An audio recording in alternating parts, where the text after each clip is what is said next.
Čau lidi, já jsem Ratel a vítám vás u mýho prvního videa a teď začínám s YouTubem.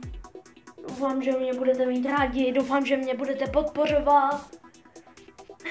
Tohle video, jako kdybyste se ptali v komentářích, tak tohle video je udělaný, abych se vám představil, abyste pak jakože v pozdějších videích věděli, co se tam děje. Já vůbec vlastně nevím, co teď říct, abych se přiznal. Jako, já tohle nechci dělat jenom kvůli YouTube Money, jako, no ok, to by se mi líbilo, ale kvůli tomu, že mě to hlavně baví dělat videa, budu dělat, nevím, nějaký skeče, nějaký ochutnávky, ale nebudu tyhle videa nějak jakože upravovat.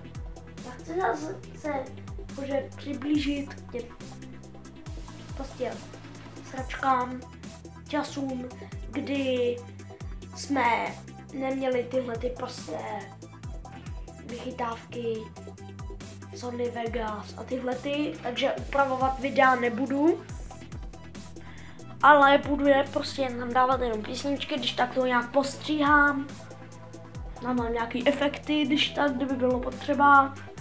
A to je vlastně všechno k tomu, co jsem vám teď chtěl říct. Tak. Mě odebírejte, dávejte mi lajky, klidně i dislajky, mě to nevadí, koukněte se na mý videa, budu jich ještě víc každou neděli. Tak čau a zdař buď lidi!